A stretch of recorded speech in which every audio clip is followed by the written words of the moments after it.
So we have chapter 147, Stepmother. The morning after their company rescued Yao and Yu, Shen Zichuan was up before dawn.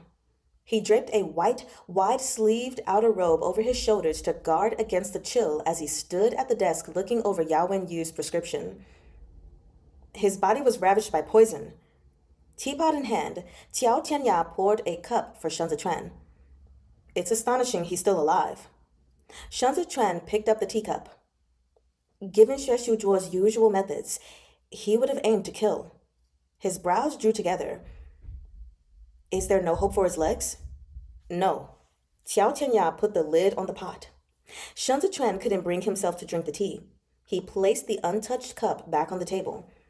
What about his health? Now that he's here, spare no expense. Get him whatever medicine the physician prescribes. And assign a few meticulous attendants to care for him. We mustn't be poor hosts. Seeing Qiao Tianya silent, Shen Zichuan understood. Yao and Yu's health would never be recovered. Oh. While they had been conversing the previous night, Yao and Yu had repeatedly coughed bloody spittle. Shen Zichuan paused before asking, "Is he awake? I'll pay him a visit." When Shen Zichuan arrived, he saw the maidservants waiting in attendance under the eaves, as petrified as cicadas in winter. He lifted the bamboo blinds to enter, his expression placid. The lamps were unlit, and the dimness lit the interior an air of bleak gloom. It was quiet and still within. Shen Zichuan caught only a vague glimpse of Yao and Yu's lonely back through the screen. Seeming to sense his presence, Yao and Yu glanced over his shoulder. "Vice Commander, please come in." Shen Zichuan lifted the hanging screen and ducked inside. Qiao Tianya waited in the outer chamber, leaning against the wall as he listened to the chirps of the caged birds hanging over the veranda. Suzhou will enter autumn soon, and the matter of trade with Huaizhou has been on your excellency's mind of late. Despite his severe illness and paralyzed legs, Yao Wenyu was unwilling to appear sloppy before anyone and had dressed impeccably. Only the bruises on his hands remained conspicuous, no matter how he tried to hide them. Shen Zichuan appeared not to notice. The matter is indeed worrying. There are disadvantages to approaching them about the purchase of grain both too early and too late. I've been discussing it with Lord Zhou for days, but we've yet to reach a conclusion. Yao Wenyu gave a slight nod. There are two difficulties with regard to Huaizhou. The first is Jiang Qingshan, and the second is the checkpoint at Luoxia Pass.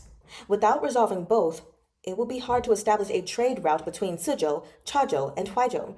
But if you ask me, neither of these pose too great a challenge. Shen Zichuan listened with rapt attention. Outside, the birds were chirping. Yao and Yu looked at the new gauze screens on the window and coughed a few times. When he had caught his breath, he said, "When Xue Zhuo held the post of Chief Supervising Secretary of the Office of Scrutiny for Revenue, he made the acquaintance of Jiang Qingshan. The two have worked together for many years. They not only made up for the deficit in Juexi's taxes, but turned the 13 cities of Juexi into Great Zhou's granary.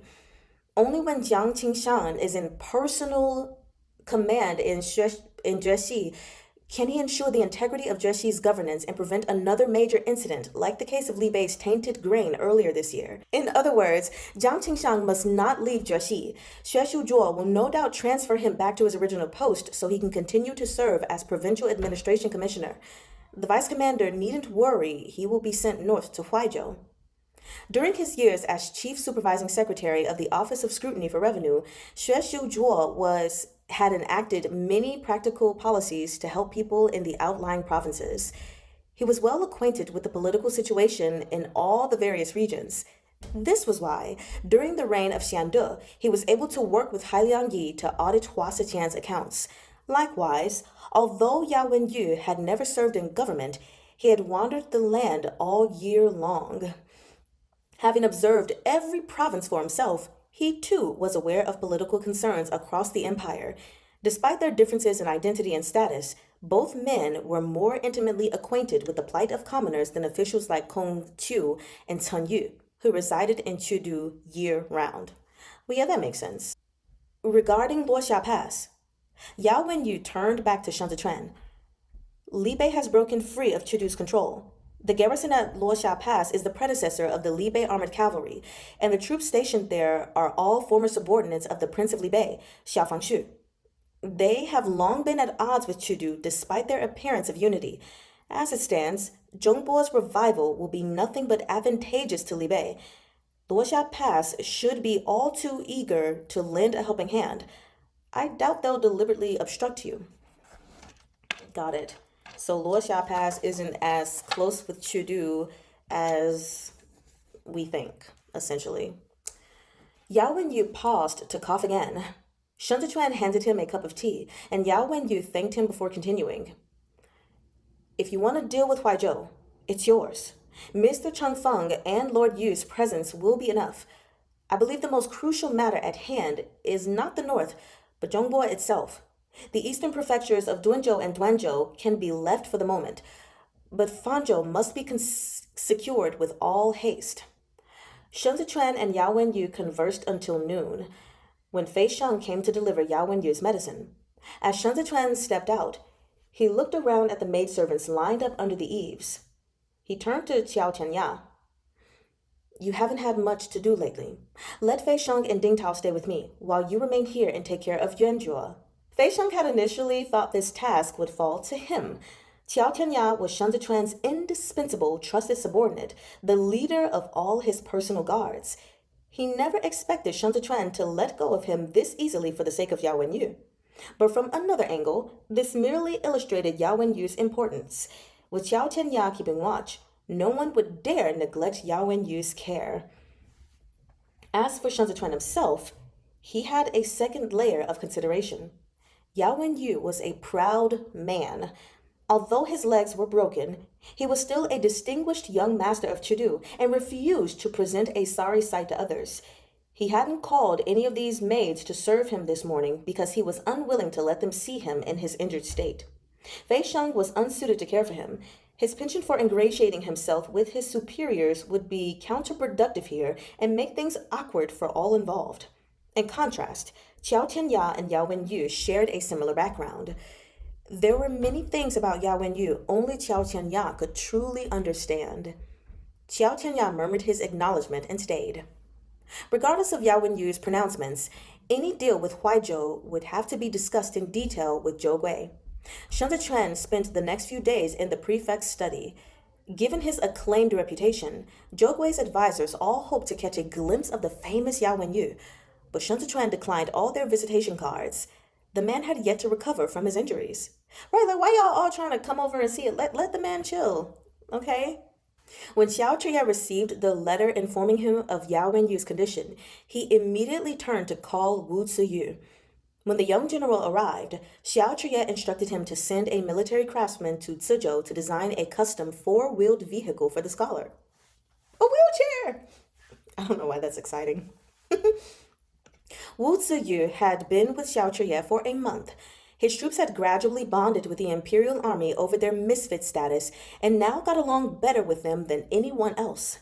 Since the soldiers of the other camps all looked down on them, they didn't waste their breath sucking up to the fighting battalions. Each time the supply squad delivered provisions, the receiving camp would check them. Once everything was confirmed in good order, they retracted their steps to their station at border camp, where they stayed put to avoid conflict with the other camps. What kind of four-wheeled vehicle? Wu Ziyu, still bare-chested from his ablutions, trailed behind Xiao Chuye. For military sieges, transporting supplies, or... Tan Tai-Hu socked Wu Ziyu on the shoulder and scolded with a laugh. Did he ask you for a craftsman? Master has given his orders. Just do it. You're slow at typing. No, I don't think it's that. There's also a delay. So like I how long is the delay? I didn't check in a while, but the last time I checked it was at least 15 seconds or so. So by the time you guys comment certain things, I've already looked something up or discovered the answer for myself and then I see you guys' answer. So it's fine. I've got to at least get the details clear so I can prepare materials before they head out, Wu Ziyu retorted. The military craftsmen of Libei were renowned for their skill. Their workmanship was known to be excellent, and all the materials they used came straight from the Hongyan Mountains. They wouldn't care to source anything in Zhongbo. The military craftsmen of Libe were renowned for their skill. Their workmanship was known to be excellent, and all. Did I just read that again? That's what I get for looking over at a comment that I saw. Blah, blah, blah, blah, blah. Okay. They wouldn't care to source anything from Zhongbo. Yes. For moving about. Xiao Chuye had just dismounted and was filthy from head to toe. They'd been on the road for 6 days returning from the front lines. Everyone was exhausted. Wu Ziyu turned back to relay the command, while Chen Yang followed Xiao Chuye into the tent with the rest of his personal guards. The tables and chairs that had originally occupied the tent had been removed, replaced with a newly constructed sand table. Gu Jin was waiting when they arrived. Gu Jin. Xiao Chuye shrugged off his outer robe and tossed it to Chen Yang. He propped both elbows on the edge of the sand table, eyes already on the lay of the land. Report. Gu Jin pulled off his helmet, his face drenched in sweat. He pointed to Tudalung Banner. When we brought the provisions up this time, I made a special trip around Tudalung Banner with our cavalry. It's just as you suspected. Huhalu was redeployed to the southeast to make way for someone else. The commander stationed up north now is a man named Hassan. According to Wu Ziyu's information, Hassan is Amur's son from the Hanma tribe. At the start of spring this year, the Biansha horsemen attacked 3rd Sand Camp. Hassan led Amur's vanguard against Zhao Hui in battle. The 3 great battalions of Liu Yang lost 800 men in that fight. Chen Yang pulled over a folding chair, and Xiao Chuye sat. Those are heavy casualties. Remarkably heavy. Gu Jin pushed aside a strand of damp hair and continued. This man is cunning and ruthless, but not reckless.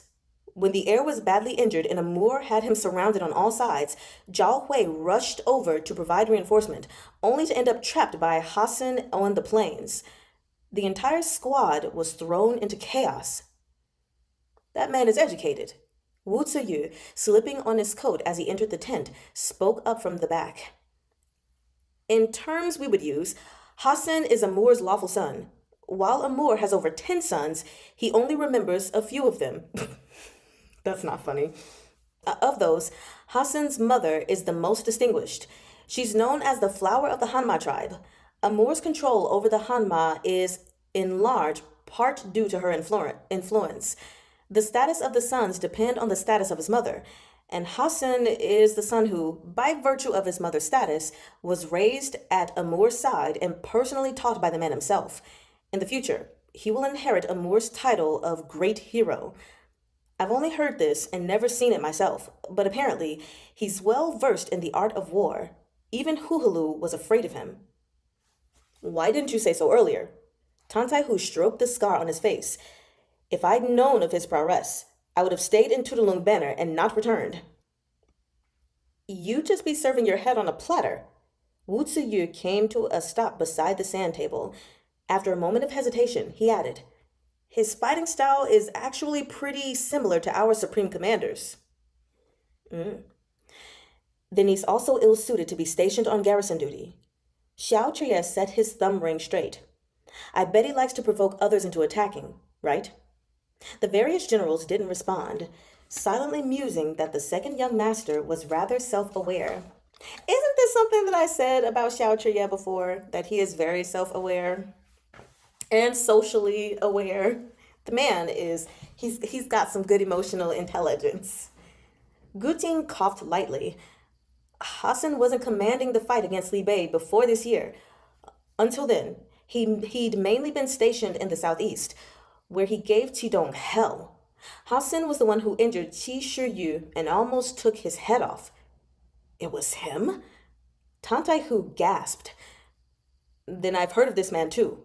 Marshal Qi herself fought him back then, when Qi Shiyu was trapped on the east side of Biansha's camps and couldn't break through. His sons didn't dare deploy troops for a rescue mission. Marshal Qi went to Chijuan, Bianjuan, and Sijuan commanderies one after another to request reinforcements.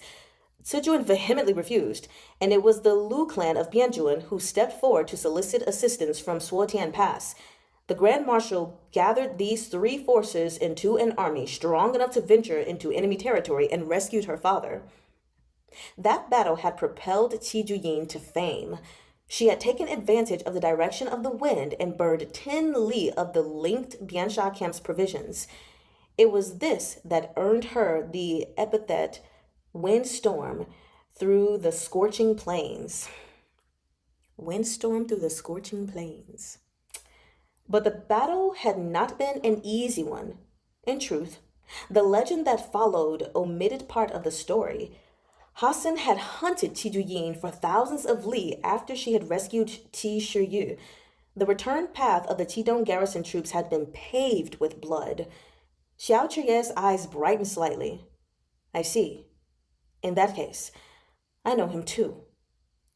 This man was Lu Guangbai's archenemy. Lu Guangbai's name makes an appearance again. Still waiting for my babe. Okay. Any day he wants to reappear. 3 days ago, Zhao Hui led the Liuyang camps up north to Tudalung Banner to take over Guo Weili's post and faced Hassan. Xiao Chuye turned his thumb ring. Right now, we no longer have any reinforcements backing us. Li Bei has only 2 major camps left in the southeast. Guo Weili's 3rd sand camp and ours. Even if it traveled at a snail's pace, the news that we beat back Hu Helu would have reached Amur's ears by now. This is an opportunity. If he hasn't alerted his original plan, the Biansha horsemen will launch an assault on 3rd Sand Camp before the middle of the 8th month at the latest. We need to kick Guo Weili in the ass as hard as we can to keep him awake. Hang on, Wu Ziyu interjected. Guo Weili won't fall asleep. He gets overly excited. That's his problem. He's apt to get ahead of himself and is easily provoked. If Hassan tricks him and leads him away from the camp to slaughter him, then what are we, a bunch of soldiers who move supplies around, supposed to do? Xiao Chuye, Gujin, and Tantai Hu turned their heads to him as one and said, fight. I don't know why that's funny. But what are we supposed to do? Fight? I'm sorry, hold on. Wu Ziyu wiped spittle off his face. Okay. We don't have the authority to move without orders, and not to put a damper on everyone's fighting spirit, but it was partially blind luck we won the battle at 3rd Sand Camp. Huhulu was another Guo Weili. He took our Supreme Commander's bait and was defeated with the element of surprise. But now the Biansha soldiers know our strength. Amur won't repeat his mistake. Their next attack will be an all-out assault, the kind they've been launching on the front lines. They'll be fighting a genuine siege war, and we'll no longer have the advantage. Xiao Chuye got right to the point. That's why, when you kick Guo Weili in the ass, you have to tighten the collar around his neck at the same time.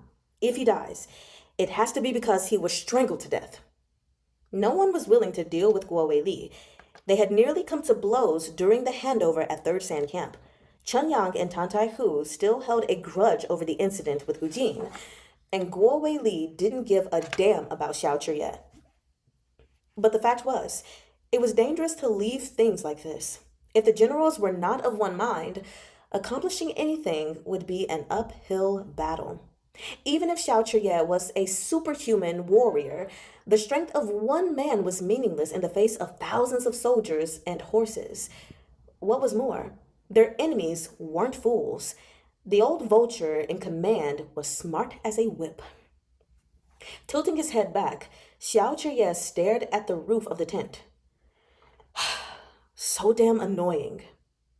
Chen Yang, who had been quiet all this time, flipped open his notebook and said solemnly, "And now for a message going to send from Suzhou." He said, Xiao Chuye's eyes darted over. I'll read it myself. That the marriage alliance between Hua and Qi will take place in 3 days. Chen Yang paused, then continued, reading Shen Lanzhou's words without inflection. It's a joyous event for Marshal Qi to have gained a stepmother. What gift shall we send her? Xiao Chuye's smile was thin. Send her our congratulations. That's the end of that chapter. Um, I don't know if I have anything to say about this chapter really. So I love how it was titled Stepmother, and yet it really wasn't until the very end where stepmother was mentioned. So yeah, Yao Wen Yu, there's just no recovering for him. Yes, welcome. He is gonna get a wheelchair made for him, which is very nice. Well, Xiao Chuya is making sure a wheelchair gets made for him. But ultimately, just from what I've gathered from this chapter, is that Luo Xia Pass is not going to be as big of an obstacle as Shen Zichuan, Kong Ling, and Zhou Gui are thinking, because they're essentially cordial with Chudu, but not super tight like people perceive them to be. Not only that, but apparently, um, settling some kind of deal with Chajo is not going to be an issue, not even Huaijo. What's more so an issue is Fanjo. Apparently, that needs to be handled really quick. So, that's all I've gotten from that portion. And then let's see. Are we gonna have a group of Willy boys now? I don't know.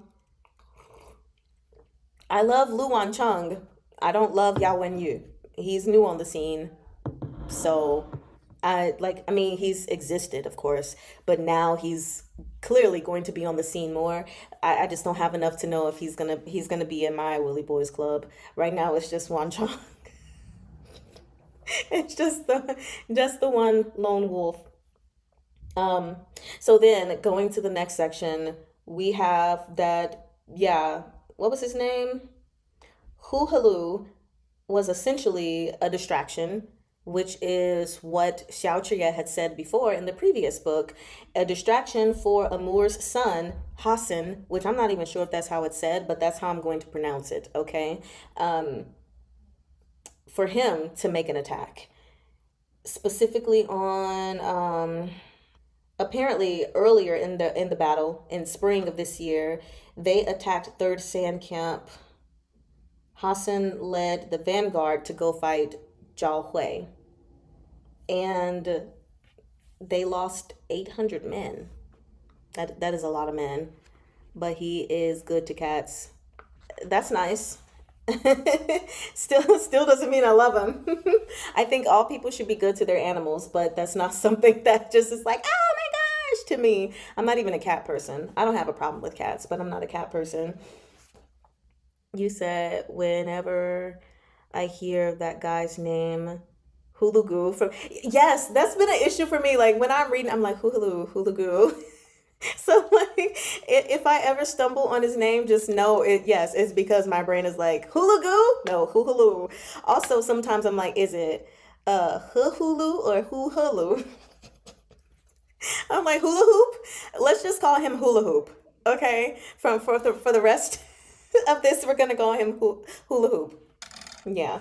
Let's go ahead and go to the next chapter, which is called Victory and Defeat. This is chapter 148. So, whose victory? Whose defeat?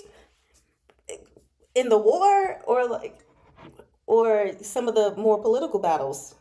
Is it victory for who I want it to be victory for? Let's find out. When Qiao Tianya lifted the curtains at dawn, Yao Wenyu was muttering in his sleep. The bedding was light, and it was not yet the rainy season in Suzhou.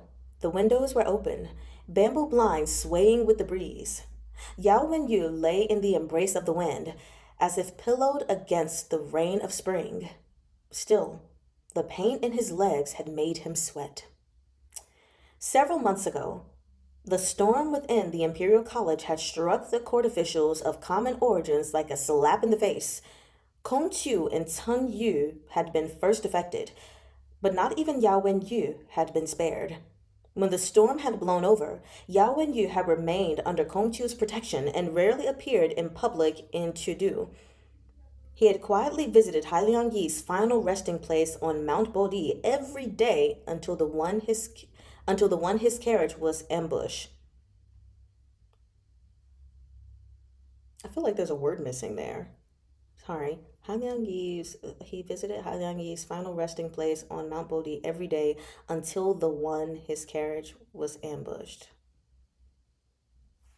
We're just gonna go with it. That day, Yao Wenyu had run into Xue Xiu Zhuo. Xue Xiu Zhuo and Yao Wenyu were fellow students.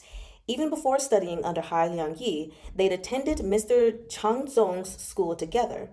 Hai Liangyi had initially favored Yao Wenyu on account of old Master Yao. By that time, Xue Xiu Zhuo had thrice sent visitation cards to Hai Liangyi in the hopes of becoming the esteemed elder's student. But all his attempts were in vain. Yao Wenyu had often heard Shi Hongxuan talk of Xue Xiu Zhuo. This common-born son of the Xue clan had lived in straitened circumstances throughout his early years in the Xue residence. After the death of his father, the various cliques within the Xue clan fought tooth and nail over their inheritance of fields and mansions. They stirred up such a ruckus that everyone in Chudu came to know of it, and it was for this reason the other noble clans held them in contempt. The clan's eldest lawful son, Xue Xiu Yi, was a pretentious dilettante, who feigned sophistication. For instance, he knew less than nothing about antiques, yet was constantly hoodwinked into spending tremendous quantities of silver on them. Why am I reminded of the prince from the Imperial Uncle who really liked to buy antiques but always ended up buying fakes? Okay, I'm sorry. That was just the moment. With a scan, within a scant few years, the Xue clan's wealth was squandered clean away. The collateral branches gradually distanced themselves from the main family, realizing there was no use in trying to get blood from a stone. As for Xue Xiu Yi, he spent his days fooling around, aspiring to join the Hanlin Academy, where scholars and advisors debated policy. He had sent a great number of gifts to Hua Zetian, then both Grand Secretary and the Hanlin Chancellor, but his efforts earned him only the cold shoulder. Even the Fei clan's Hulian Marquis viewed him with disdain. Everyone had thought this spelled the end for the Xue clan, but it was at this moment that Xue Xiu Zhuo stepped to the fore. He passed all the official examinations and was legitimately initiated into the Hanlin Academy on the strength of his merits. Hai Liangyi himself had reviewed the exams back then, and he had found Xue Xiu Zhuo's essays on contemporary politics outstanding. It was no fluke that he placed near the top of the ranks. Yao Wenyu, too, had read all of Xue Xiu Zhuo's essays. Xue Xiu Zhuo had been bursting with fresh drive and sharp ideas when he was first inducted into the Hanlin Academy.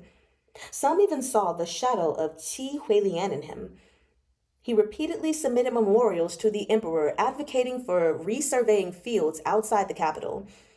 This was Qi Huilian's unfinished work. Even within the 8 cities of Chudu, the noble clans occupied commoners' farms and fields, but kept that land off the record, thus avoiding the land tax on thousands of acres of farmland. No number of audits could reveal the situation while Wei Huaigu and his cohort had control over the Ministry of Revenue. Unfortunately, Xue Xiu Zhuo had no powerful backer like the crown prince of the Eastern Palace to protect him. His memorials offended not only Hua Zetian, but also many court officials from the noble clans, as well as the late Pan Zhugui. Well, he wouldn't have to offend y'all if y'all would just abide by the law and stop being so corrupt. All these people had formed an alliance by the end of the reign of Yongyi and were later inextricably I can't say that. I know this word. All these people had formed an alliance by the end of the reign of Yongyi and were later inextricably tied to Zhongbo's fall. Even the seemingly marginalized Hulian Marquis of the Fei clan had encroached on the commoner's field in Chuancheng. Xue Xiu Zhuo was like a rabbit surrounded by wolves. He made quite a scene in the imperial court, and the denunciations came hard and fast. At the time, Hua Zetian had even used Xue Xiu Zhuo as an excuse to strike out against Hai Liangyi, who had promoted the young man, as well as the other officials from common households Hai Liangyi represented. Those days had been difficult ones. Even Yao Wenyu, removed as he was from court and capital, had caught whispers of the tempest. Kong Qiu had been among the officials demoted back then, and several minor, low-ranking officials like Liang Cuishan had also been inadvertently caught in the crossfire.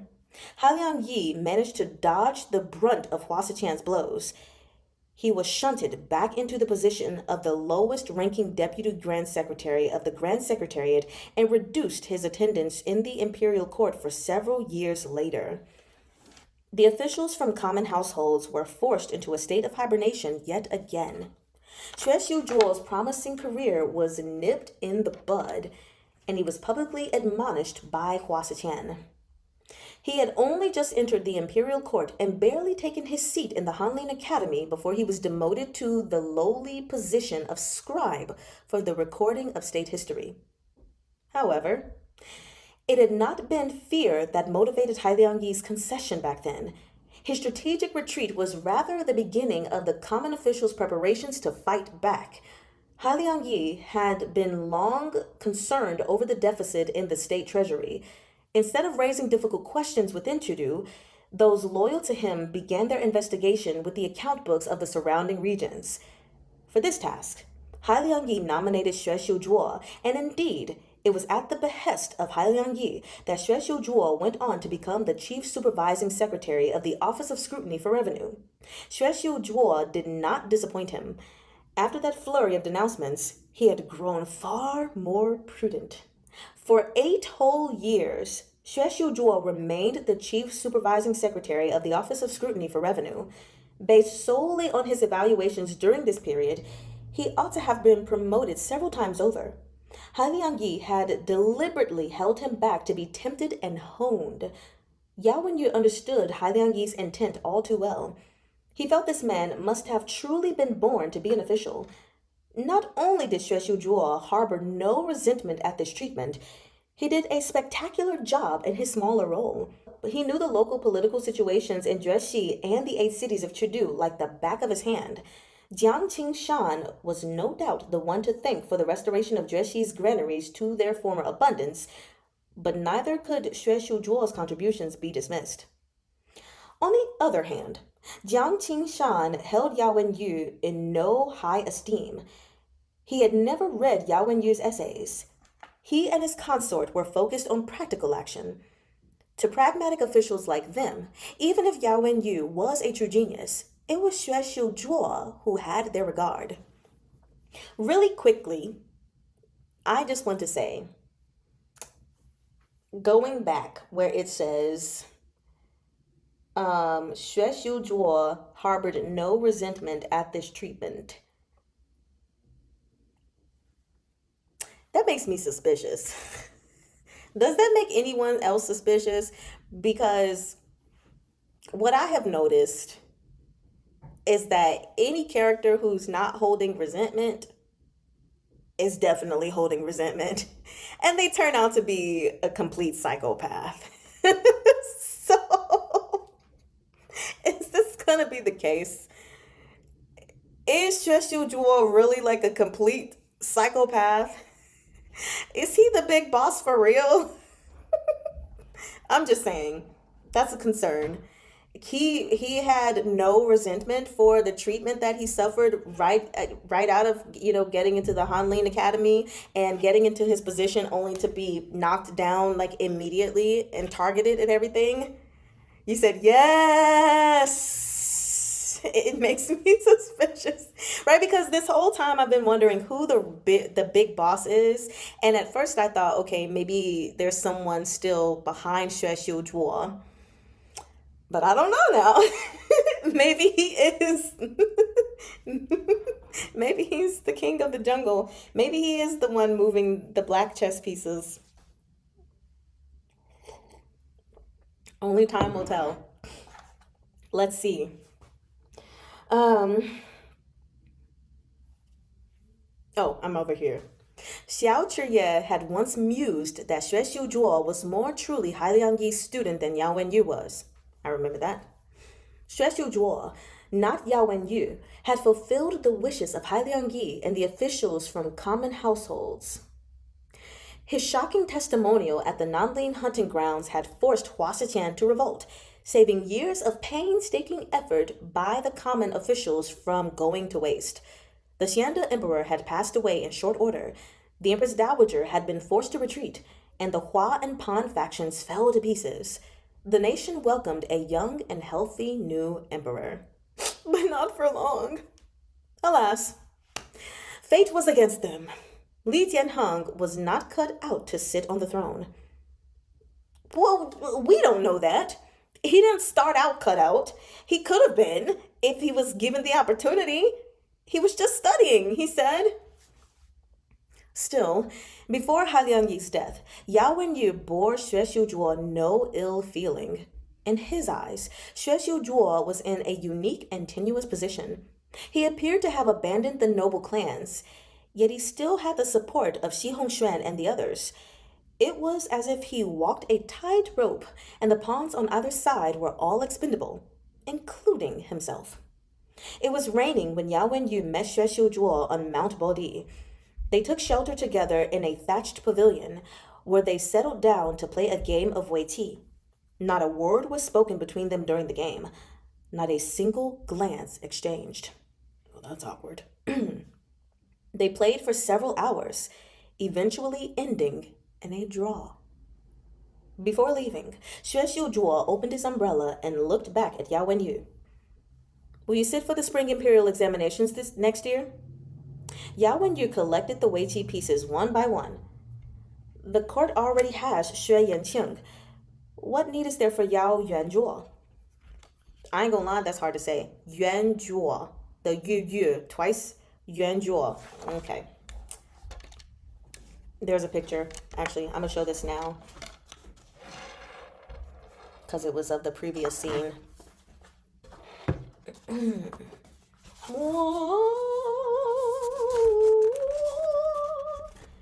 There you go. Playing Weiqi, not looking at each other, not talking to each other for several hours? That's pretty crazy. So, now let me actually take the time to look at it. Okay, so this is Yao Wenyu, and that is Xue Xiuzhuo. Don't he look a little psycho? I'm just pegging him as a psycho now. Also, he is looking up at Yao Wenyu. Oh, Yao Wenyu has a little mole. Y'all see? Hold on. Do y'all see it? Can y'all please tell me y'all can see it? But yes, I have thoughts. He said, ooh, how symbolic. Yeah, this is quite interesting. And then in the previous volume, there was actually already a picture of Xue Xiuzhuo behind Yao Wenyu at a Weiqi game, and he looked pretty crazy. I don't have the fourth book on me at the moment, but he looked kind of crazy. Anyway, the battle of the students of Hai Liangyi. Oh, throw in Shan Zichuan. But okay, not gonna lie, he looks handsome in this, but he just looks kind of psycho. Just a little bit. I'm dubbing him a psycho. That's period. The two of them, one standing and one sitting, listened as the rain poured and the wind blew harder outside the pavilion. A gust billowed through Yao Wenyu's robes. He held the Weiqi box in one hand and dropped the jade pieces with the others, looking for all the world like an immortal sitting at leisure, as if he would ride away on the wind in the very next instant. As they spoke, the storm flung a single speck of mud onto his green robe, marring the fluttering fabric and reducing him to a mere mortal. Darn that speck of mud. Xue Xiuzhuo glanced down at that speck of mud.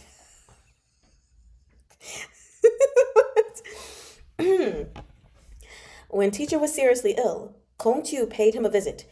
You counseled him in the main hall, but the one you plotted against was Han Cheng. He looked up at Yao Wenyu's face, as if seeing him in a new light. At that moment, I realized that's all there is to Yao Wenyu. The final Weiqi piece in Yao Wenyu's fingers slid into its box. You're right.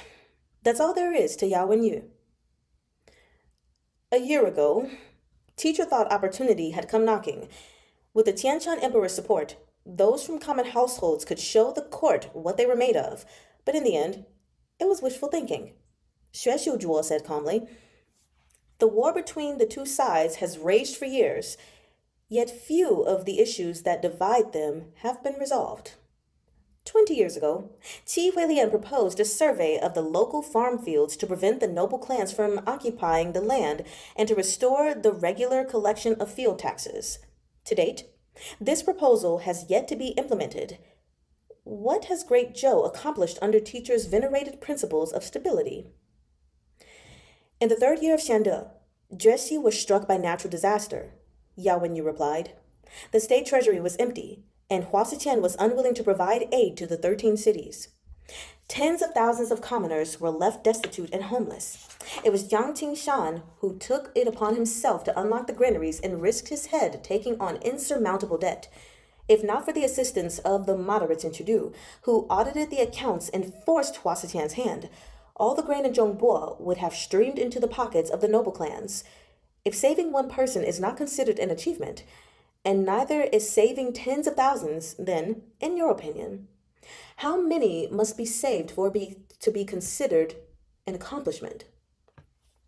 The moderates who saved tens of thousands in Juexi are the same ones who allowed the tragedy that took place in Zhongbo. A physician saves one man, but it's the court official who saves the masses. Xue Xiujuo had turned his back on Yao Wenyu as he spoke. Now he clenched his fists and turned around. How many years has it been? Yet teacher was still fixated on the conflict between the common-born officials and nobility. Look at Kongqiu. Look at the current students of the Imperial College. Are the noble clans the only ones drawing lines based on family status? The riots in the Imperial College touched off at the slightest spark. Yet Kongqiu still has yet to realize that those under his leadership from common households hold the same prejudices against officials from noble clans as the noble clans do toward them.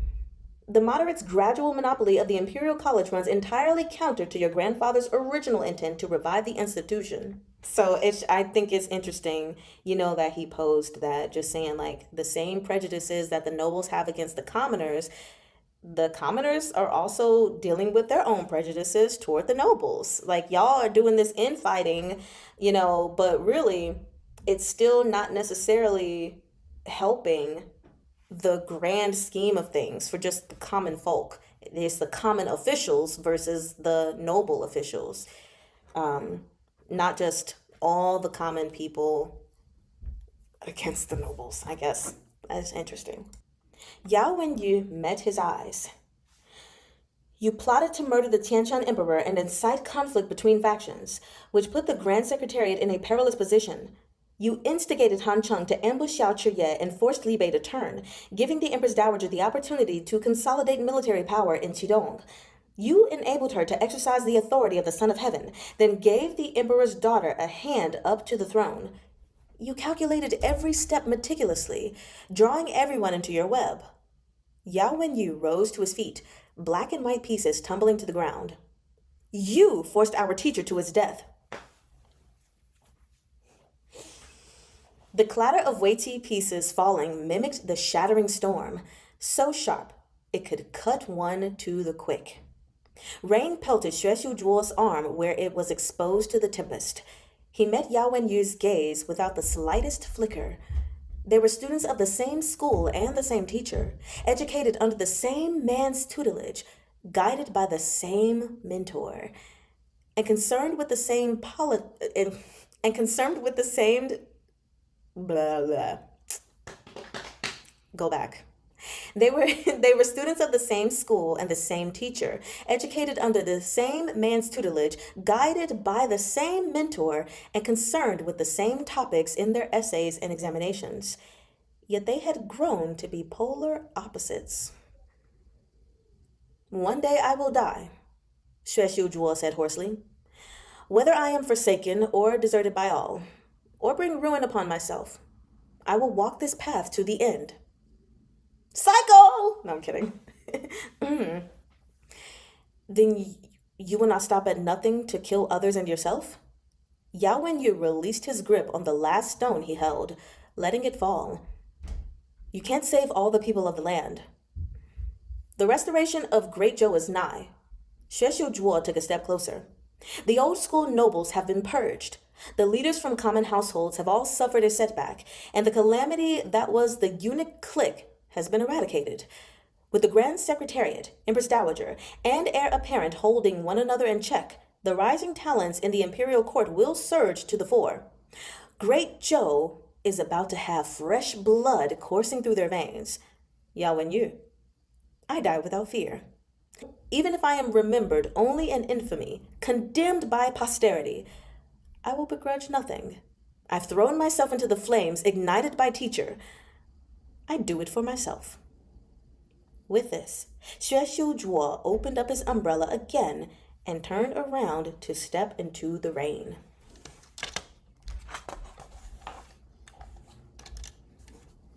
Yao Wenyu remained motionless. You've won for now. He raised his voice. You've won one game, but this is far from a victory. The land is in chaos, and the variables are endless. You can't make a pawn of everyone, Xue Xiujuo. The rain fell in torrents, as if venting the pent-up rage of the skies onto the world.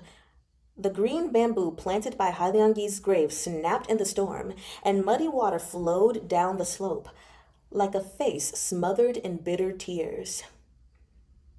Today it's a draw. The victory is yet to be determined. Xue Xiujuo stopped in his tracks, but did not look back.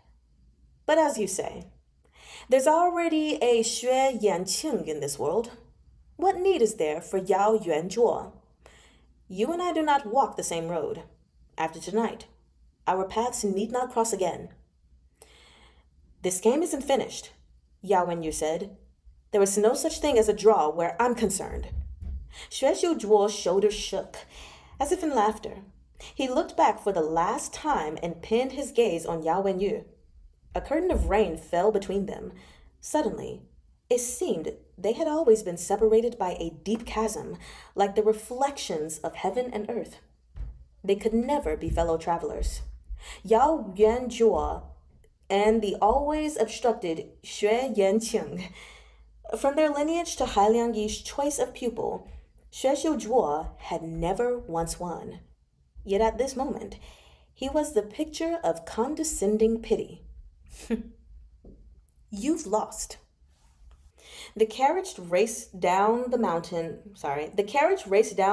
road, surrounded by the clamor of barking dogs. The pursuers spurred their galloping horses closer. Yao Wenyu's coachman was already dead. Helpless to control the carriage, Yao Wenyu braced himself against its sides as it rattled haphazardly down the slope. Stray arrows socked into the carriage from behind, lodging in the wood. The next volley sank into the ground beneath the horse's hooves, and the animal snapped its traces in panic. One of his pursuers leapt onto the back of the carriage. A dagger pierced the carriage's curtain and sliced it open to stab inside. There was no one else on Mount Bodhi. Yao Wenyu's death was set in stone. From the moment he'd gone up the mountain today, Xue Xiujuo had never considered letting him walk down alive. The carriage tumbled into a ditch, collapsing in on all sides. Yao Wenyu's stomach lurched.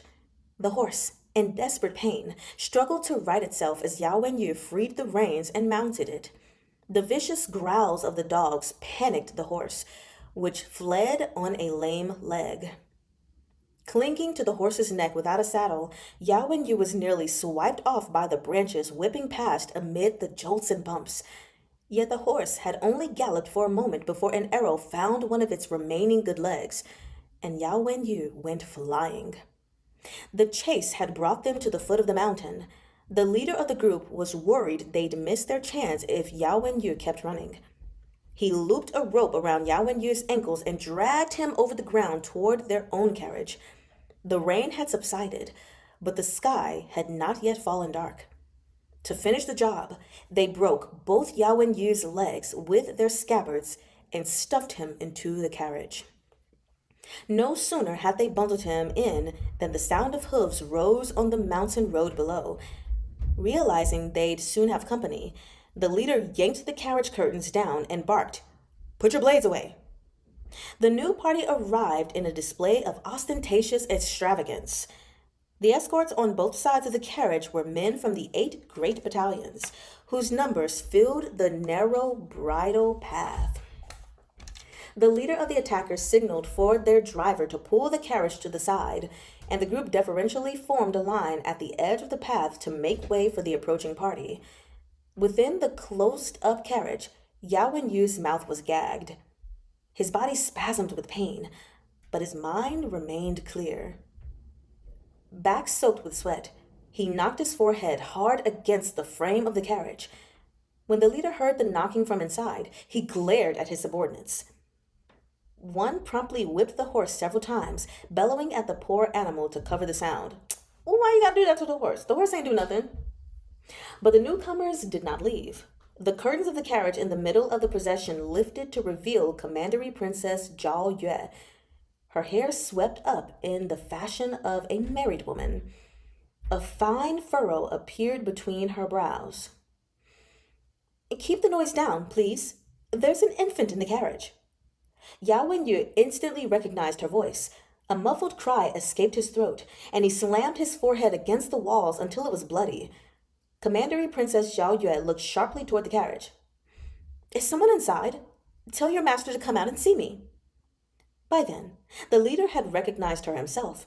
He made his obeisance as he scrambled for an excuse. My master's mistress is inside. She's gone mad and is threatening to take her own life. We couldn't possibly let her out, lest she offend your eyes. Please go on ahead, Your Highness."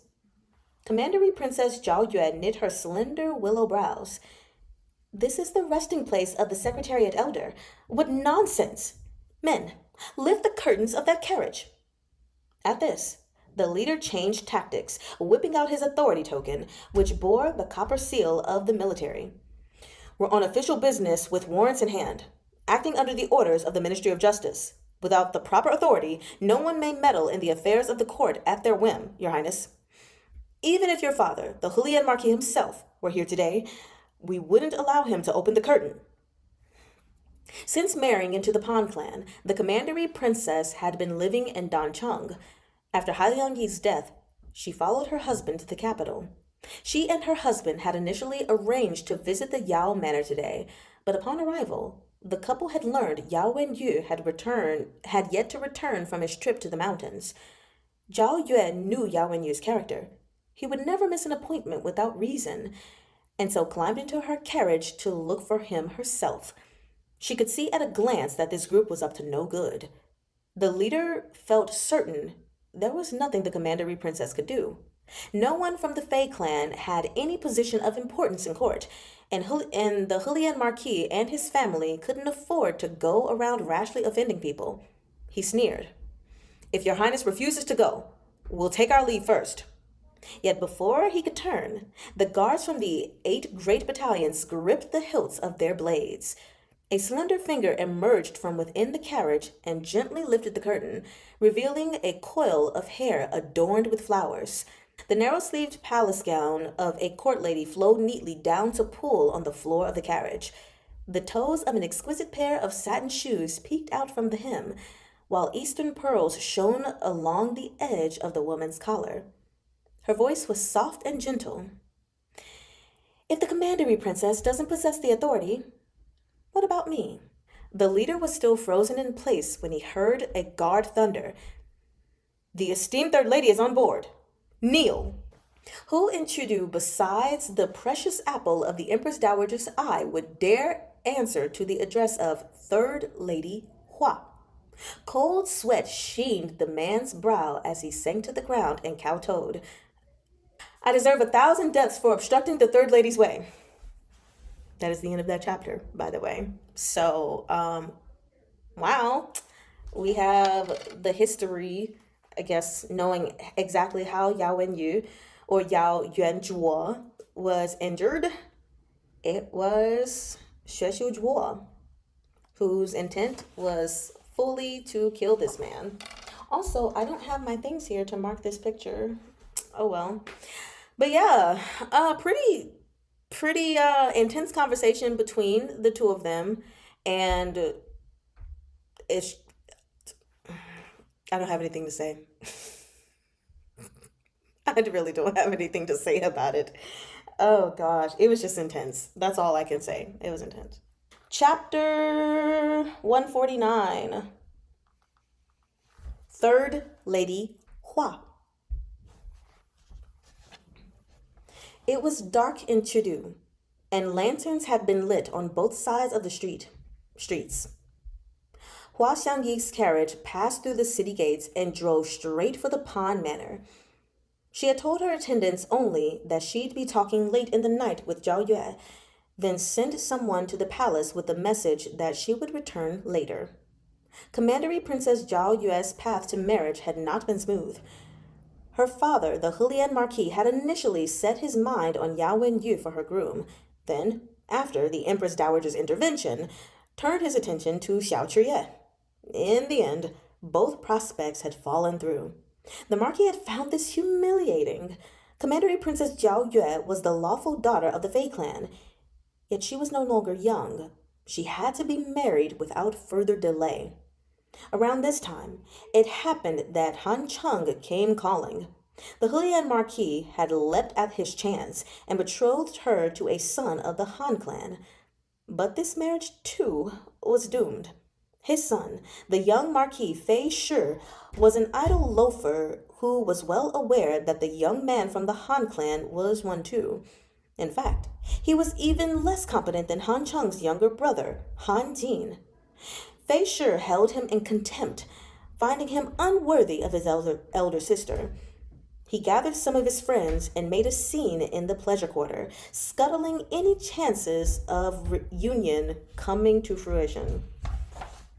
Well, there goes that marriage. Dang, that sucks. Like 3 marriages in a row. The Hulian Marquis now found he couldn't control his own son. In desperation, he considered several options before landing on Pan Lin's younger brother, Pan Yi, the second son of the Pan clan, born of the first concubine. The two families knew each other inside and out, and they were both members of the 8 great clans. Fei Shi carefully observed his potential brother-in-law for a time, and only after he was satisfied with the groom did Commandery Princess Zhao Yue finally marry. Right, that's a lot of marriages. Like him? Nope. Him? Nope. Him? Nope. Him? Yes. It's so sucky. Pan Yi was a refined and scholarly man who'd originally held the post of Director of the Bureau of Waterways and Irrigation under the Ministry of Works. After Pan Xiangjie survived the public ditches case and his son Pan Lin took over the disgraced Wei Huaigu's post in the Ministry of Revenue, Pan Yi was promoted and transferred back to the Pan clan's hometown to serve as commandant of the garrison in Dancheng. He was fond of reading and had deep respect for Yao Wenyu's talents, and thus had happily accompanied his wife to pay Yao Wenyu a visit. Though he still bore the title of vice minister, Pan Yi's elder brother Pan Lin was now fully overseeing the Ministry of Revenue. So much had happened in Chidu since the beginning of the year that the official document of appointment from the imperial court elevating him to minister still had yet to be issued. When Pan Lin came back from court, he found Pan Yi waiting at home for his wife to return. The two brothers were conversing in the front hall when an attendant emerged from the inner courtyard with a message. When he heard it, Pan Lin was taken aback. "The third lady wants to see me?" Hua Xiangyi was yet unmarried and was the Empress Dowager's favorite besides. The guards who accompanied her in and out of the palace were not to be underestimated. It was near impossible for men outside the family to get so much as a glimpse of her.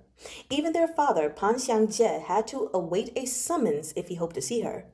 Pan Lin had no idea why he'd been called, but he didn't dare dally. He hastily rose alongside Pan Yi as the two hurried over. The moment Pan Yi entered the courtyard, he saw his wife weeping under the eaves. Spotting a physician inside, Pan Lin started in shock, thinking Hua Xiangyi had been injured.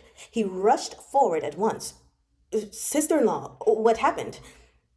Commandery Princess Zhao Yue's eyes were red from crying. She clutched her handkerchief, but before she could get a word out, dissolved into sobs again. She covered her face and turned away as Pan Yi stepped forward to coax her, taking her hands. My dear, what's all this? From inside, they heard Hua Xiangyi's gentle tones. The vice minister and the commandant are both like elder brothers to me. There's no need to observe the formalities so scrupulously. Please come in and talk. Upon hearing Hua Xiangyi, Pan Lin was immediately relieved. She didn't sound injured.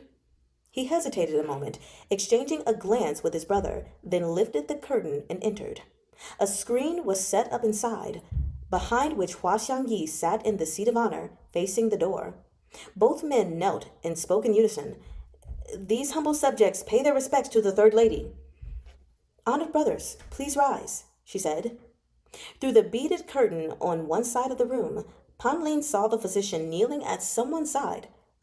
Who's injured? After a moment of silence, Hua Xiangyi answered. The man lying inside is none other than the Grand Secretary's beloved pupil, Yao Wenyu. Yuan Zhuo. Pan Yi's first exclamation was one of delight, but his face fell the moment the name left his mouth. Good heavens! Was he hurt on Mount Bori? I heard the bridle paths on the mountain have been in poor shape for years. It's a perilous trip on rainy days. The commandery princess came to stand nearby and wiped her tears. My cousin wasn't hurt in an accident. He was attacked. She was so overwhelmed with sorrow she could hardly speak. His legs! What will become of him? Pan Lin's mind was racing. He currently stood at a critical juncture before a promotion. Once the official appointment was issued, he would only have to wait a few years for positive evaluations to make up for the impeachments he had received during the public ditches case. He had a bright future ahead of him. Moreover, Yao Wenyu's position was unique. Given the political undercurrent presently surging through the imperial court, Pan Lin was hesitant to involve himself in this matter. Any move he made might brand him a supporter of one faction or another, but he truly respected Hai Liangyi. After a moment's pause, Pan Lin said, Mount Bodi is on the outskirts of Chengdu, and there are patrol squads both inside and outside the capital. Yuan Zhuo's unfortunate encounter is a serious matter. Third lady, please tell me the details. Upon seeing that he neither sought excuses nor evaded the issue, Hua Xiangyi knew she'd come to the right man. Pan Lin had a short temper. The only friend he got along with was Fei Shi, and the person he could least stand was Xue Xiuyi. Also, I'm remembering his voice, and the voice I've given him now is not the same. But we're just gonna keep that on the down low. After the public ditches case, when Xiao Zhiye hosted a banquet to celebrate the conferment of his noble title, Xue Xiuyi had humiliated Pan Lin in every possible way. Pan Lin had made a vow then. Even if he should starve to death, he would never take a single crumb from the same table as the Xue clan. He had refused any contact with the Xue clan since. Xue Xiuzhuo was at the height of his popularity in Chengdu due to his influence over the heir apparent. Even so, Pan Lin had never paid him a visit. Xiao Zhiye had helped the Pan clan out of their predicament during the public ditches case, saving Pan Xiangjie from dying as a scapegoat for Wei Huaigu. And unbeknownst to Pan Lin, the ditches diagram he had gifted Xiao Zhiye in repayment had become the key that helped Xiao Tianya and the rest escape Chengdu. Even when Xiao Zhiye had been besieged by Han Cheng and accused of regicide, Pan Lin had been in no hurry to distance himself. While his father, Pan Xiangjie, was a fence-sitter who swayed whichever the wind blew, Pan Lin was worthy of the description upright. Hua Xiangyi recounted how they'd happened upon Yao Wenyu in hushed tones. Eventually, she said, Would the vice minister be willing to hear what I have to say on this matter? This humble subject is all ears, Pan Lin answered. Hua Xiangyi glanced over at the beaded curtain. This storm raging in Chengdu is far from over. The tragedy that befell Yuan Zhuo today is no coincidence. The vice minister knows the affairs of the imperial court better than me.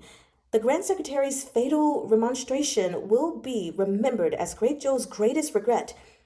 Yuan Zhou is not merely the Grand Secretary's beloved pupil, but also the Yao clan's beloved son.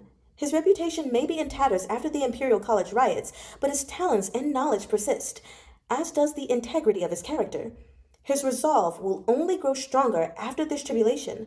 There's no reason he can't turn things around in the future and lead the scholars of the land in reclaiming the glory of the Imperial College. Pan Lin was quiet. After a long silence, Hua Xiangyi continued. After tonight, Yuan Zhuo must leave Chengdu as soon as possible. I'm about to be married far away in Qidong. So close to the wedding, it's difficult for me to move freely about the city.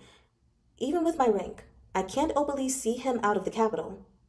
Rising to her feet, Hua Xiangyi slowly knelt in a formal bow to Pan Lin, a bent silhouette across the screen. Pan Lin paled. He strode forward and exclaimed, "This won't do. Third lady, please rise." But Hua Xiangyi did not raise her head. Yuan Zhuo was blessed to have been taught by one wise teacher after another. I've read every one of his essays. At the moment, the heir apparent has been confirmed but not yet crowned, and the Hanlin Academy sits empty. The tripartite balance of power Auntie leads is not sustainable, and Kong Qiu can barely keep his head above water. I may be only a girl, but I know that men of such outstanding talent are 1 in a million. She paused, then solemnly continued, Chengzhi, please.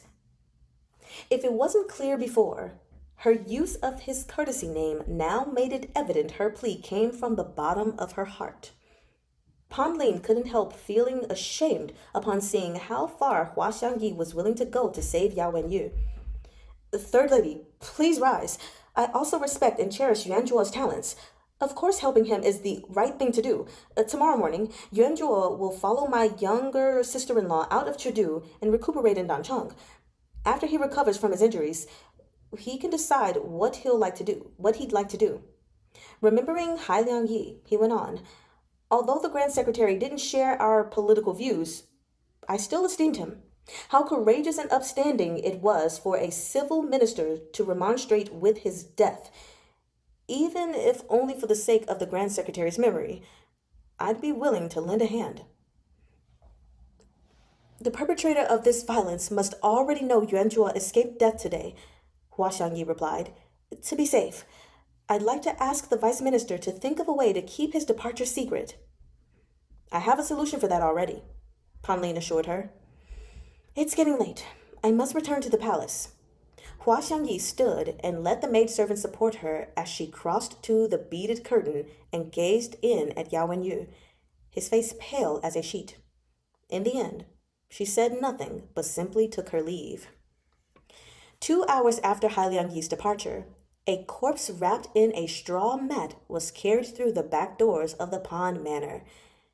The man who came to dig for news in the outer courtyard didn't get all the details, only that a beggar the commandery princess had taken pity on died of sickness in the middle of the night. The people sent to pursue Yao Wenyu, who had been crouching in wait for hours outside the manor, tailed the corpse all the way to the public burial grounds. After examining it, their leader found that the body was a match for Yao Wenyu's physique. Even the wounds on his legs were identical. There was some concern, given that the face of the corpse was disfigured. However, he bore the same wounds on his lips as Yao Wenyu. Not daring to tarry, the leader withdrew with his men and returned to report the news. The next day, Commandery Princess Zhao Yue and Pan Yi departed for Dancheng. The princess had very recently given birth to their child, and there were so many nannies and maidservants accompanying her that they traveled with almost 20 carriages. As for Pan Lin, he left as usual to attend morning court. He saw Kong Qiu and Cun Yu standing nearby as he waited at the foot of the stairs, but, worried he was being watched, did not approach them. Nowadays, the heir apparent rose hours before dawn and attended classes at sunrise. The tutors the Grand Secretariat had arranged for her were hand-picked scholars and academians from the Hanlin Academy, and her classes did not conclude until midday. Meanwhile, the Empress Dowager continued holding court behind the screen. In practice, Li Jianting had merely switched from attending classes in the Xue manner to attending classes in the palace. As long as the Grand Secretariat didn't approve her ascension, she would continue to be a student. The Ministry of Rites had long been making preparations for the coronation, but with Kong Qiu and the others delaying it, the grand ceremony now seemed impossibly far away. Xue Xiujuo still personally taught Li Jianting. While the girl lacked the authority to participate in the affairs of government, she had the right to attend court and listen. She slept very little. Well, that sucks. After her morning classes, she would take a short nap, then sit in on the Grand Secretariat Council led by Kong Qiu and Xue Xiujuo in the afternoon. All matters pertaining to the 6 ministries were reported on in the Grand Secretariat. Li Jianting rarely spoke up as they stood and deliberated over these matters of policy, but her attitude was always respectful. Whether for class or council, she always arrived before the ministers and waited deferentially under the eaves of Mingli Hall. Kong Qiu and Sun Yu had initially disliked Li Jianting, but even they had to concede that the girl was sincere. Her desire to learn was far keener than Li Jianheng's had ever been. When court adjourned, Pan Lin boarded his carriage. As he prepared to lower the curtain, he spied Xue Xiujuo walking through the palace gates with a group of officials. The 2 men's eyes met for an instant. Pan Lin nodded calmly and managed a slight bow before letting down the curtain and speeding away. Qiao Tianya shut the window with a soft thud. Yao Wenyu woke instantly. It was as if he had only just stepped out of the rattling carriage. He felt stifled by the heat. He slid his weary gaze across the room and saw Qiao Tianya. "It's early yet," Qiao Tianya said. "You can sleep a little longer." "The events I dreamed of were not ones I'd like to look back on," Yao Wenyu responded, his expression unreadable. Qiao Tianya poured himself tea and took a sip, then raised his cup toward Yao Wenyu. "Want some?" After a moment of silence, Yao Wenyu replied, "There's no taste in tea. How about some wine?" "I beg to differ. There is taste in my tea."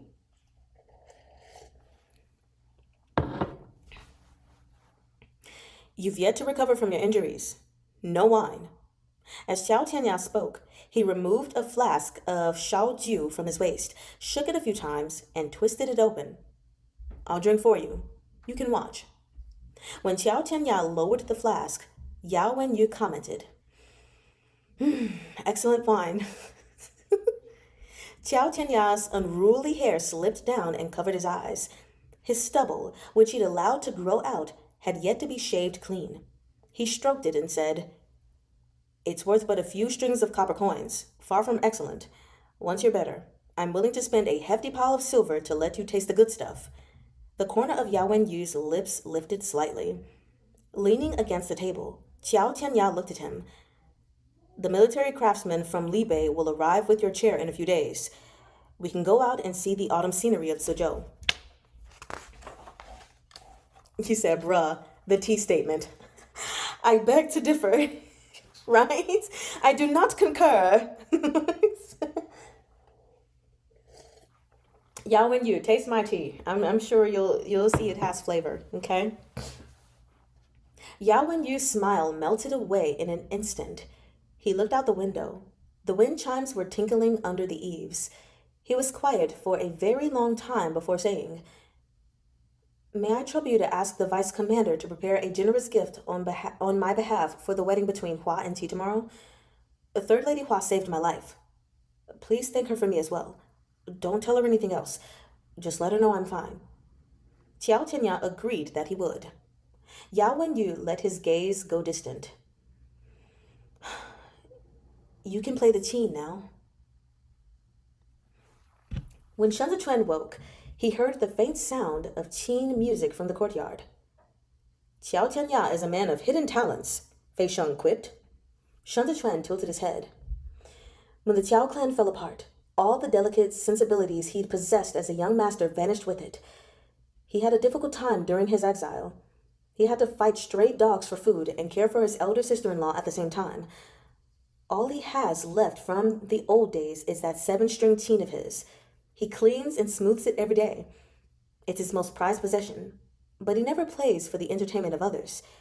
This is what remains of his young master's pride. Fei Sheng had seen the seven-string teen, but not even Ding Tao dared touch it. This matter of gentleman's pride was not a thing he understood, but he never disparaged it. He had worked with Xiao Tianya in the embroidered uniform guard for years. He might have wanted to take Xiao Tianya's place, first in Chengdu and then in Suzhou. But that was just business. Even he had to acknowledge Xiao Tianya's ability. And that is the end of chapter 149. Ruby says, how sadistic. It's like watching someone eating a delicious cake, but we can't. I'm just gonna eat this for you. Like, excuse you. I find that offensive. But it seems like he's okay with it. Maybe. So let's see how many pages are in the next chapter. If I read it, it will be the last one. Welcome back. Yes, me trying to do my math because I'm like, I feel like I have the mental bandwidth to read one more chapter before taking a nap, but probably not taking a nap. Final chapter of the day. Chapter 150, Treacherous Minister. I don't know why I said it that way. It just seemed necessary.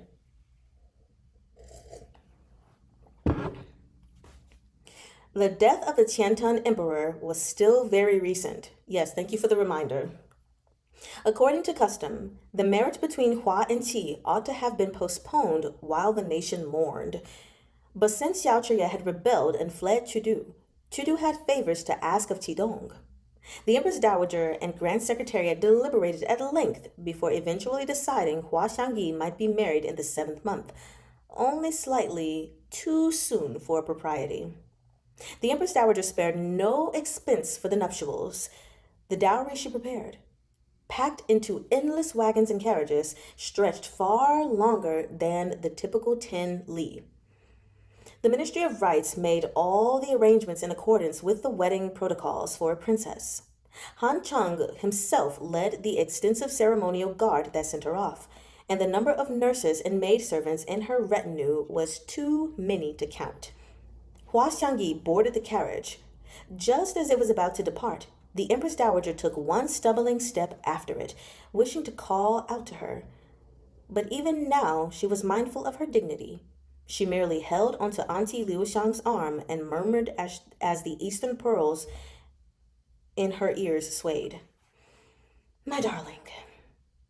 After leaving Chengdu, the procession rolled toward Qidong along Quancheng's public roads, passing through the outskirts of Chazhou along the way. Worried they'd face trouble from the Chazhou bandits, Han Cheng had brought along men from the 8th Great Battalions for protection. But the journey was surprisingly uneventful. Chazhou's prefect, Luo Mu, even sent his own congratulatory gifts when they passed by. From Chazhou, they continued south, where Tang Jiu Qing waited on the Qidong border. Speaking of Tang Jiu Qing, Han Cheng asked Hua Xiangyi through the curtain, his horse nearly bumping the carriage. The third lady hasn't met her before, right? A soft sound of affirmation rose from within. Han Cheng loved flaunting his experience. He perked up at once. Let this old subject share a few stories with the third lady. Although Tang Jiu Qing is a woman, she's not easy to get along with. The third lady typically resides in the inner palace, so you're probably not familiar with her ferocious demeanor when she enters the capital every year.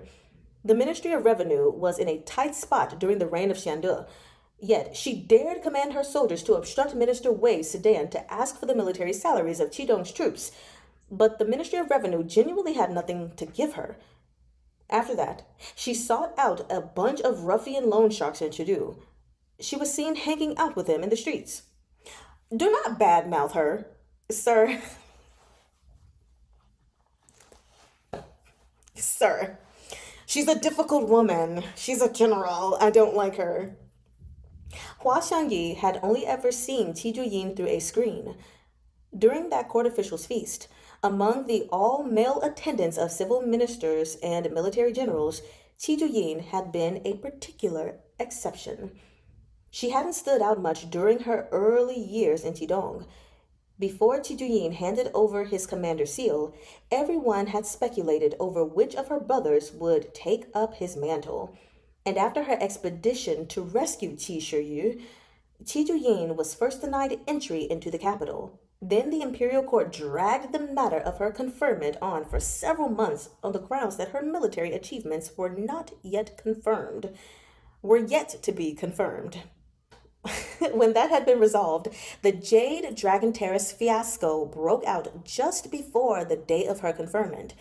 Even with the support of the Empress Dowager, Qi Juyin merely took over Qi Shiyu's commander seal and did not inherit his title. In other words, every battle Qi Juyin fought today only accumulated prestige for Qidong and not for herself. If she never married, she would be considered merely a daughter of Qi once retiring from the front lines.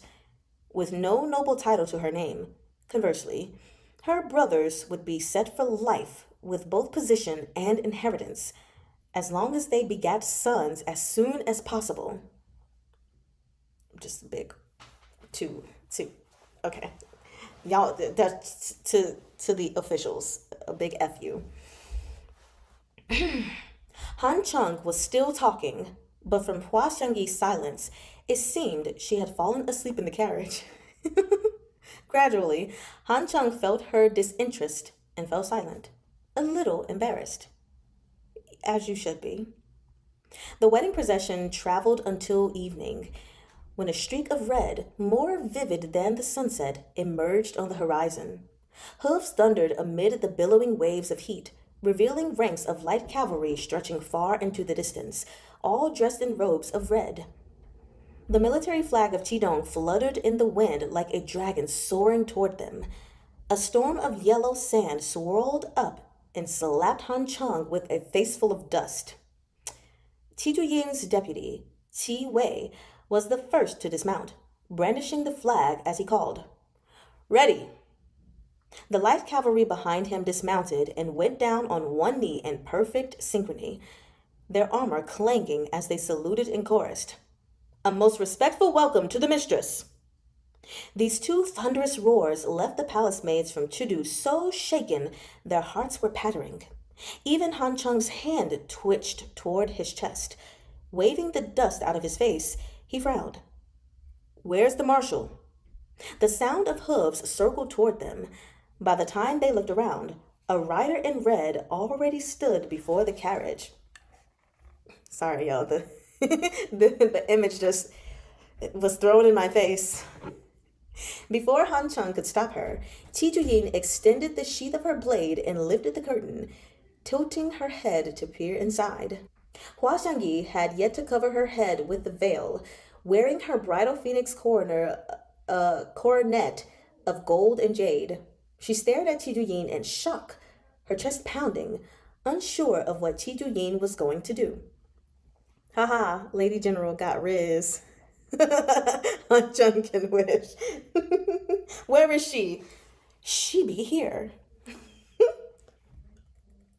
I'm gonna show y'all this picture.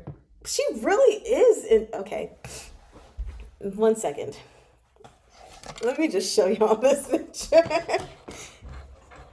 Qi Juyin looks very androgynous. I said it before, but I think it shows even more in this picture. Look at that. Like, she looks handsome here. But in this one, she looks beautiful. She's handsome, beautiful. That's what she is. And Third Lady Hua is just like, what you gonna do? So, anyway, that's the photo. I had to show that to y'all. We said, fans self?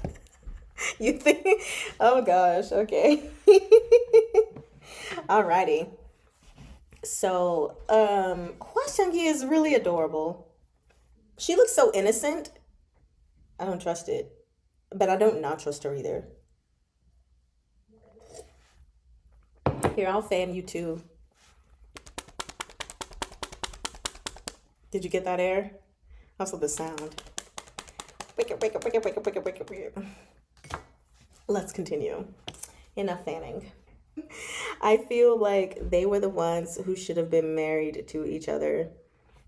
Hello, Mr. Strawberry Stars. That's not really something I can say because, I mean, they just met. So, I don't know. Considering that Tang Jiu Qing has no status, they wouldn't make sense to me. So I can't say that I agree with that statement at this current moment. But let's keep reading. Also, I just don't see that happening anyway. In this book, there's no way they're marrying two women to each other. But we'll see. Anything's possible, I suppose. Where was I? Oh, here we are. Well, hello. Tang Jiu Qing greeted her. Stepmother. Stunned, Han Chung rushed forward to pull the curtains down. You're a little too late, my guy. But yeah, I think in setting it's clear that if she were a male, they'd marry long ago. Absolutely. If she was a guy, they definitely would have been like, I mean, because he would have had status. Number one, he would have been she would have inherited her father's position, not just his little token or seal or whatever. So yeah, that would have right straight away would have been like, boom, marry this general. Why are you sad? Like they just met. We love a by hood side plot. I know nothing about it. They just met. So I don't have any dreams of a by hood side plot unless that's something that is shown. I have no words on it. I've never read Baihe. I've also never read any Danmei with the Baihe side plot. So, if that's something that happens in here, cool. But I've never experienced it before, so it'll be interesting. You're over here already shipping it, LMAO. Were you shipping it before you saw their pictures? Like, were you shipping it just knowing that she had to go over there in the first place? Or did you just start shipping it because you saw their pictures? I'm just curious. You said two women in a Danmei. Mari-chan. Don't act surprised when ship sails.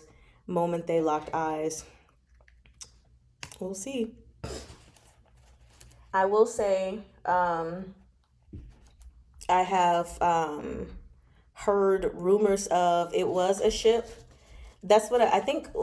What live was I talking on when I said that I wasn't spoiled on like a plot? At least I don't think, but I was spoiled on, I guess, a potential dynamic because I had already heard about, a possible side romance between these two characters. And so it was like, okay, now that's already in my mind. So like if it happens, to me it just doesn't feel special because it's already been talked about. So like it won't blossom for me. At least that's how I feel. Like even now with them encountering each other, I'm not like, oh my gosh, look at them meeting each other for the first time. I'm kind of just like, okay, well, they met. People meet. But yeah, I was just kind of like, dang, you can't avoid all the spoilers in the world when you're on social media. If I were not on social media, like actually, I won't say if I weren't on social media, if I weren't on specifically TikTok and Instagram, then it would possibly be a lot easier for me to avoid spoilers. Yeah, certain things, whether they're like plot spoilers or dynamic spoilers, whatever you want to call it, or just moments, they're just unavoidable. So, yeah, I think it kind of dampened it for me a little bit. You said shipping because two powerful ladies in a Danmei. It was the initial Zing. Okay. And the picture. Okay, so both of them. Okay. Oh, if it was oh, I'm sorry, I missed Cookie's comment. I read one Dame which had a by her side couple. Oh, which one? Because I have not read any that had like a, at least I don't think so. I'm trying to go through my memories really quickly. So let's see. I think I'm just gonna reread that last little bit and go back into it. So, um, before Han Chung could stop her, Qi Juyin extended the sheath of her blade and lifted the curtain, tilting her head to peer inside. Dang, and then you. Hua Xiangyi had not yet covered her head with the veil. Wearing her bridal phoenix coronet of gold and jade, she stared at Qi Juyin in shock, her chest pounding, unsure what Qi Juyin was going to do. Well, hello, Qi Juyin greeted her. Stepmother. Stunned, Han Chung rushed forward to pull the curtains down. We have yet to arrive in Tang Jiu Commandery, he scolded. How can the marshal lift the third lady's curtain? As she just did. I'm just taking a look. Chastised, Qi Juyin retracted her hand.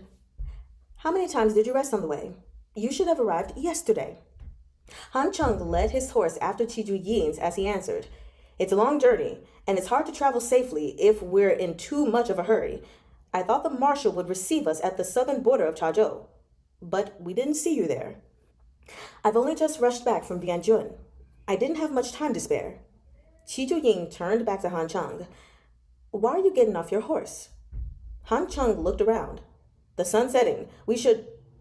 Qi Juyin raised her riding crop and pointed east. Keep going, and we'll reach the Cijuan commandery long before midnight.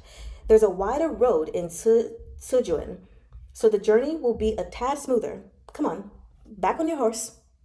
Han Chung had been on the road the entire day.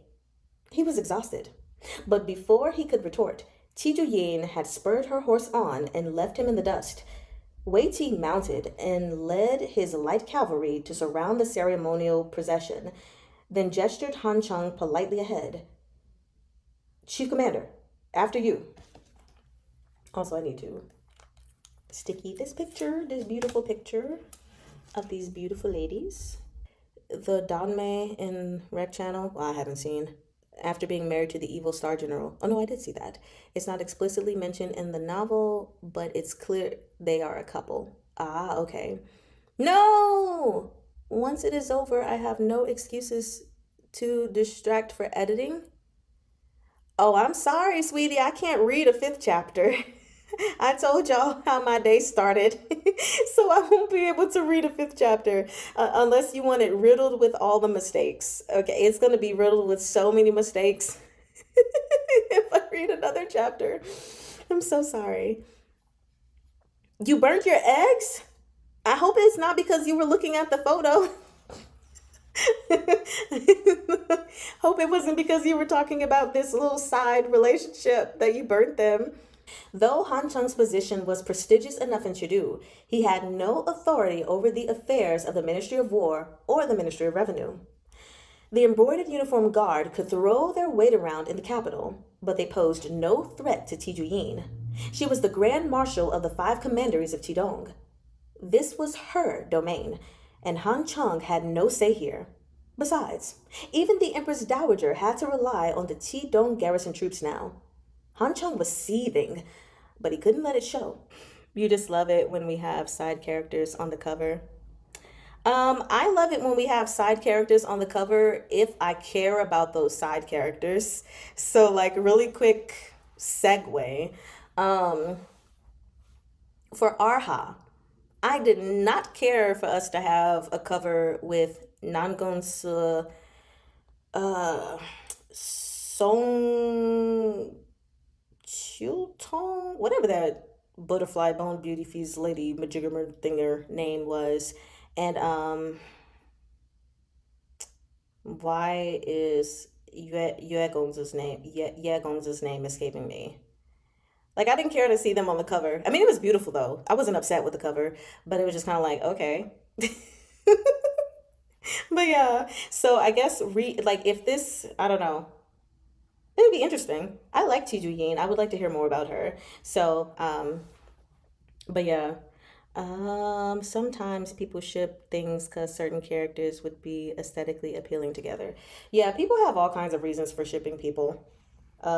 Even if it just like scratches a certain itch in their brain, And it's not even that they would fit together, but it just like just this part of their brain is scratched a little bit, and they're like, yes, or a vibe match. Yeah.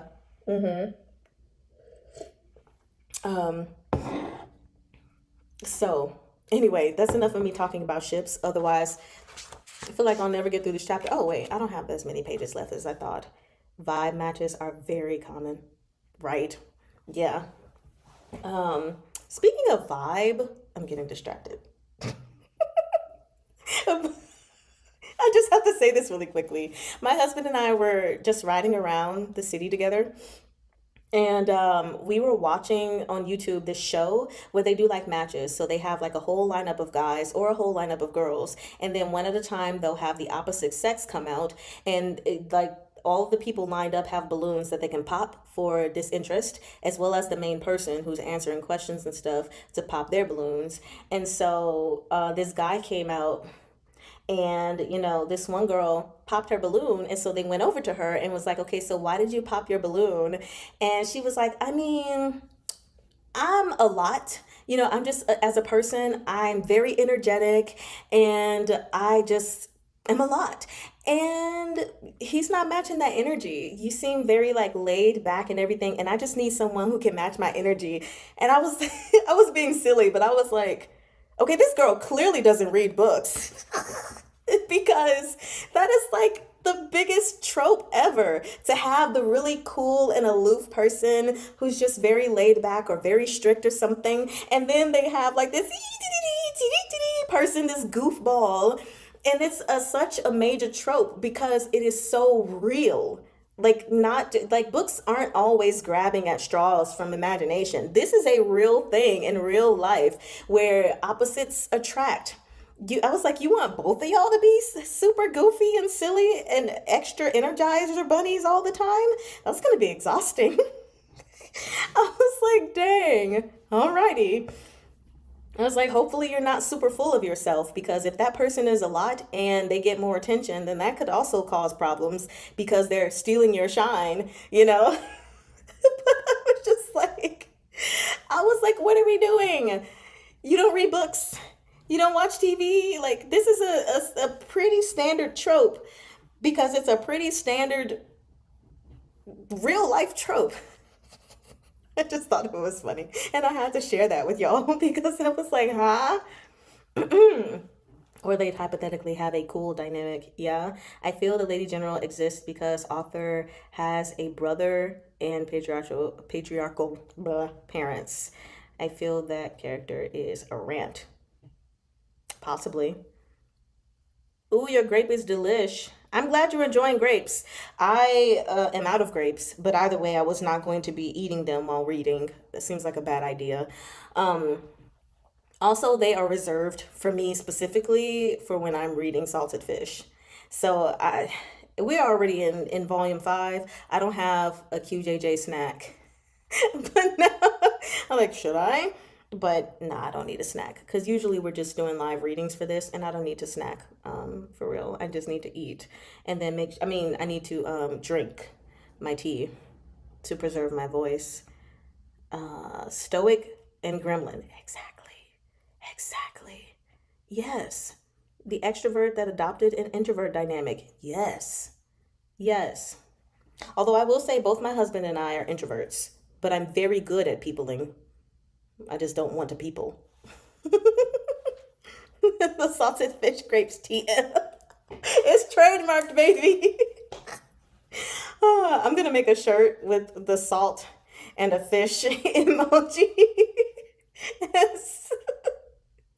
QJJ snack is please Nape. It is why do I say please? Because I replace S with P. It's Shanza Trans Nape. Shan Lanjos. I can't eat that. I feel like Xiao Chuyen might beat me up. Anyway, so sidetracked. I should have said this to y'all because I got so far away from the story.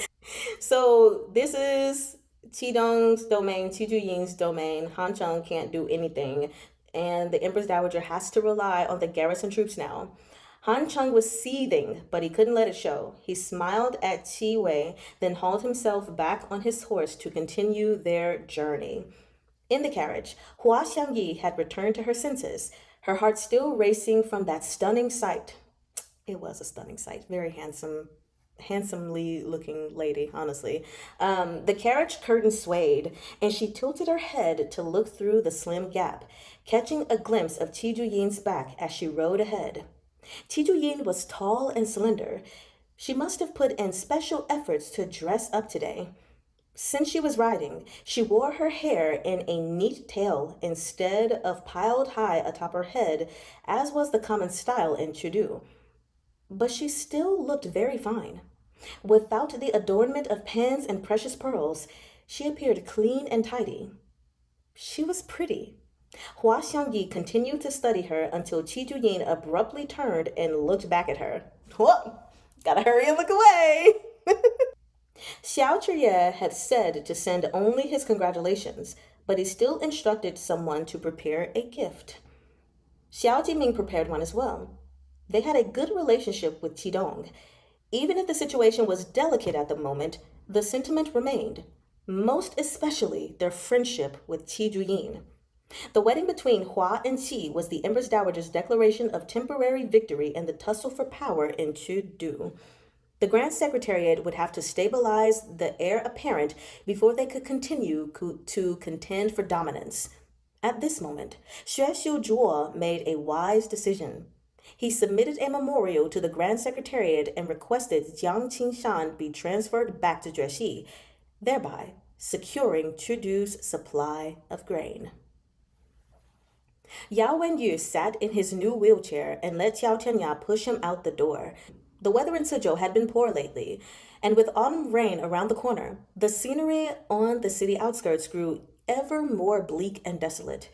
Yao Wenyu had been out of the sun for many days. Seeing him now, he was like a jade laid bare in the open air. It's just as you predicted. Shan Zichuan took in the vast expanse of autumn leaves and solemn stillness of the land as he stood at Yao Wenyu's side. He transferred Jiang Qingshan back to Jueshi. I really thought Jiang Qingshan would go to Huaizhou, if only to keep an eye on Suzhou.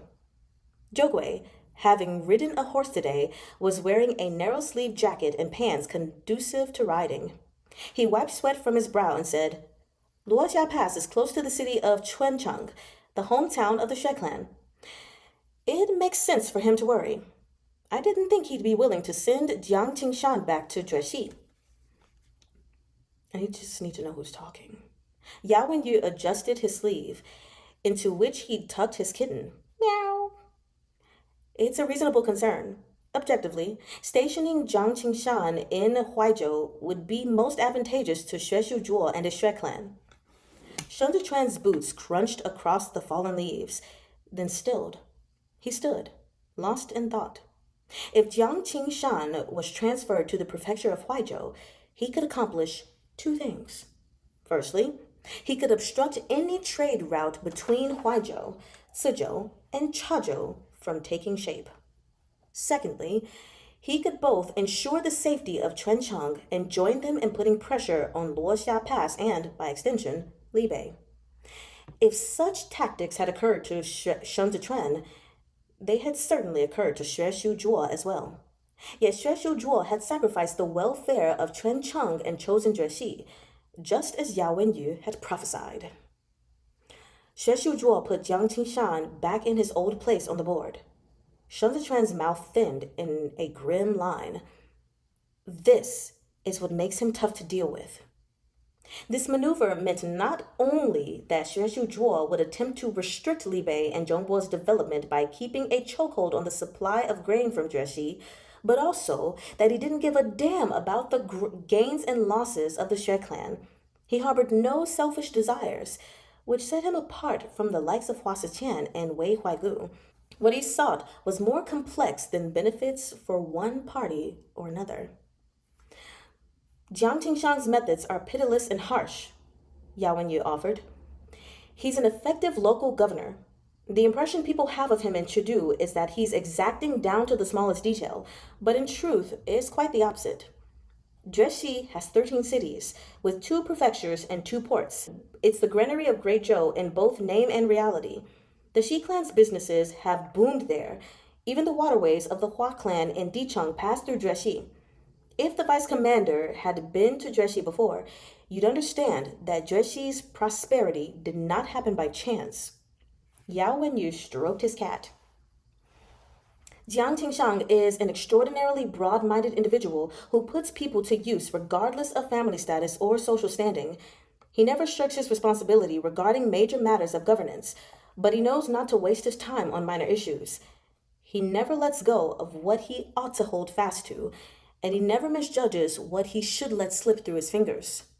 With a provincial administration commissioner like him, it's not surprising Jueshi got back to its feet as swiftly as it did after the disaster in the Xiandu years. This is who Jiang Qingshan is. He considers Xue Zhuo a lifelong friend because they share the same political views and ambitions. Zhou Gui nodded. I've long heard tell of the political achievements of these two. When the Grand Secretary promoted Xue Zhuo to the Court of Judicial Review after Hua Siqian's coup, no one in the imperial court opposed it. The vice commander has read Xue Zhuo's essays on contemporary politics, Yao Wenyu said.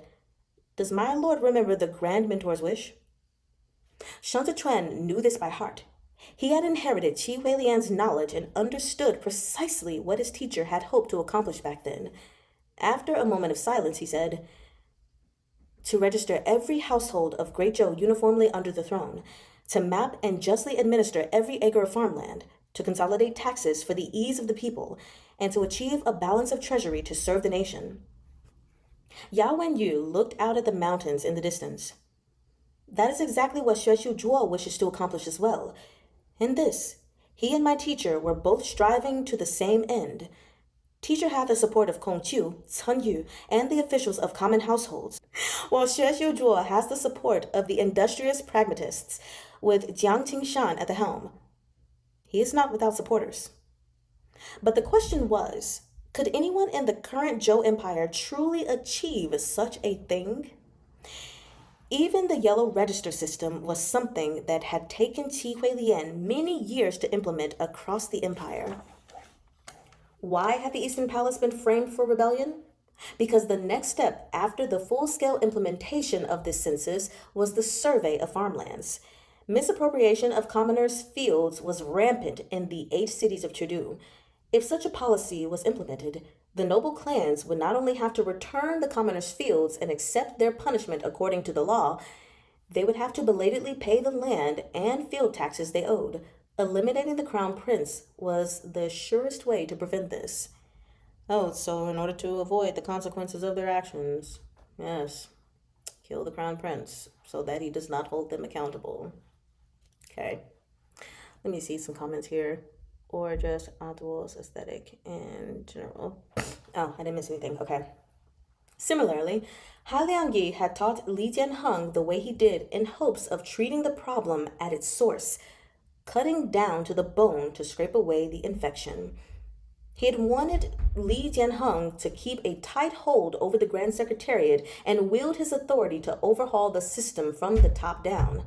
For this, he was willing to charge headfirst into the fray on Li Jianheng's behalf. But Li Jianheng simply couldn't do it. Xue Zhuo had recognized this far earlier than Han Liangyi. He had instantly abandoned Li Jianheng, along with all his hopes for this emperor and indeed the entire Li clan. He needed a new sovereign, one who could sit quietly on the throne while he worked. This new emperor must not interfere with the Grand Secretariat, nor vacillate between sides in the struggle between the noble clans and common households. More importantly, this emperor could not be partial toward the frontier powers with all their military might merely for the sake of some brotherly sentiment. And so, he had found Li Jianting. But a plan like this took too long. Chengdu was changing every moment. Shan Zichuan himself was a variable. In Chudu, he was at best an abandoned piece on Xuezhuo's board, a stone that might be conveniently discarded after he dealt with Xi Hongxuan and Wei Huaigu, meant to be wiped out in that pouring rain alongside Xiao Chiye. Xuezhuo possessed not a sliver of selfishness. This was what made him such a terrifying opponent. For instance, Xue Yi had endlessly ridiculed, mocked, and humiliated Xue Zhuo, yet Xue Zhuo had made no move to end the life of his lawful eldest brother. In his eyes, Xue Yi was not important in the slightest. It made no difference to him whether Xue Yi lived or died. The family heir was like dust at his feet. He had killed Qi Huilian, but that was only because Qi Huilian was the tutor of the emperor of Great Zhou. He had attempted to kill Yao Wenyu, but only because Yao Wenyu was an unparalleled talent. He had given both these men a chance to choose, yet both had turned him down. Letting a strategist he could not use walk free was akin to gifting the world's sharpest sword to another. Only by killing them could he protect himself from future trouble. Above the forest, a solitary wild swan goose soared across the horizon. Frost and fog gradually blanketed the landscape. It was growing chillier by the day. Xiao Chenya casually covered Yao Wenyu with a thick coat. Shan Zichuan tapped his folding fan against his palm, his gaze tracking the goose across the sky on its southward migration. When Xuezhu Zhuo was teaching the heir apparent in his manner, he likely didn't expect Great Zhou would suffer such a collapse within a mere few years. Not even the greatest genius can account for every single factor or come up with an entirely foolproof strategy. The incident with the military provisions that forced Lu Guangbai to desert was an unexpected variable. Because they lost Lu Guangbai, Qidong missed their opportunity to hunt down Si'an, and instead of delivering the fatal blow, Chudu released a tiger back to its mountain. No one could predict the twists and turns of fate, be it Lu Guangbai, Shan Zichuan, Xiao Chiye, Yao Wenyu, or any other nameless face. Heaven tasked each person with their own challenges. In staggering back to their feet after calamity, those who had once been trapped by their circumstances cast off their shackles. In turbulent times, the order of the world became tenuous. Anyone could fight for a share of the spoils. If there were those who clung to the broken fragments of ruins, then there would also be those who brandished their weapons to break through the confining walls. This was the era of corrupt ministers and scheming traitors. The fog grew thicker, and rain began to fall. Fei Sheng opened an umbrella and held it over Shan Zichuan. Not long after, they made their way back. Autumn had finally arrived in Suzhou. The wind gusted through the sleeves of Shan Zichuan's robes, nearly snatching away his blue handkerchief. Don't you dare. As Shan Zichuan grasped for it, falling leaves danced across the sky and brushed the tips of his fingers. That was a little high from Xiao Chiye. That's really what that was.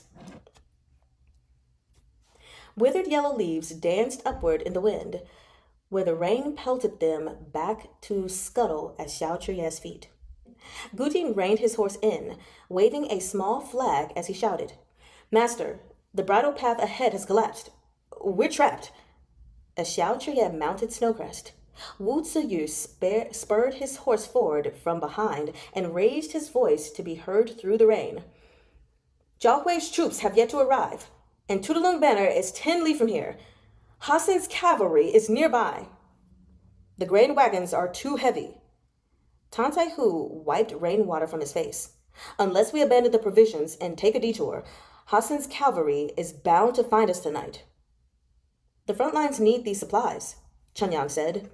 "If these provisions fall into Hassan's hands, the prince is going to have a rough go of it." Chen Yang tugged at the reins, his nose and cheeks red from the cold. "We can stay here, but Master has to go."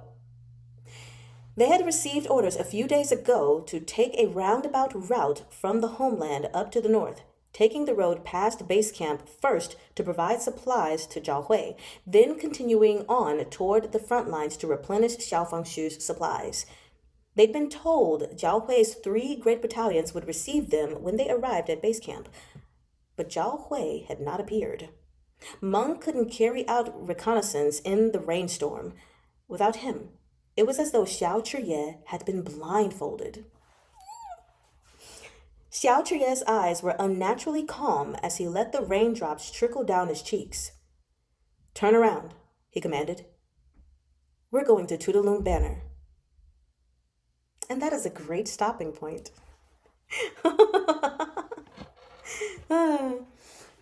I've missed some comments. Thus, one needs both strategy and tactics. Nobody could predict Xiao Chiye hard on in the creek. Why?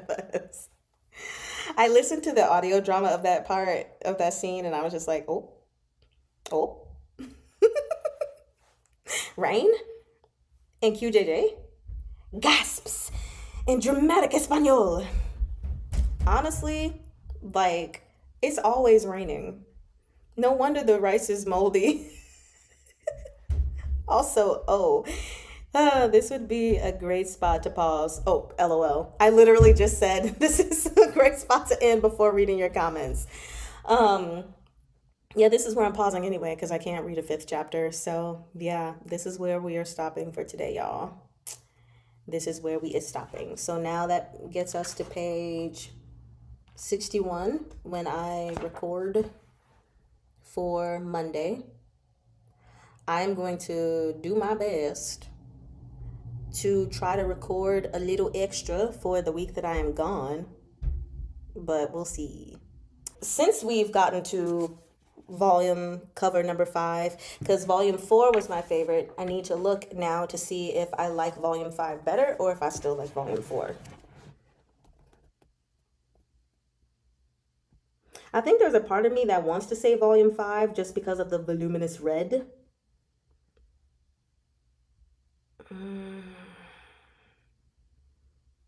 The red and gold, and then the purple. Yeah.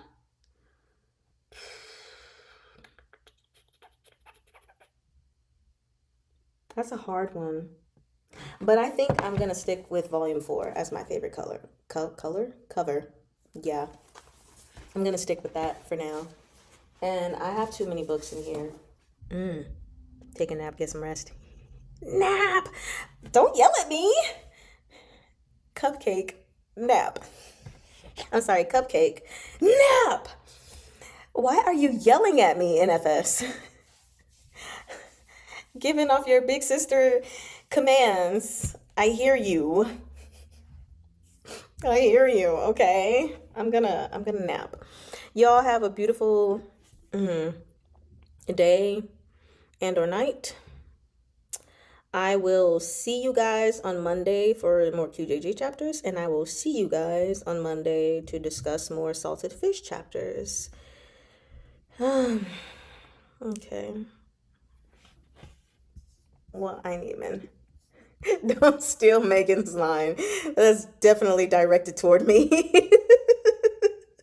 Oh, you're just celebrating naps? Nah, I don't believe that. Why even? I'm gonna go before I get a whooping or something by NFS at this point. Bye.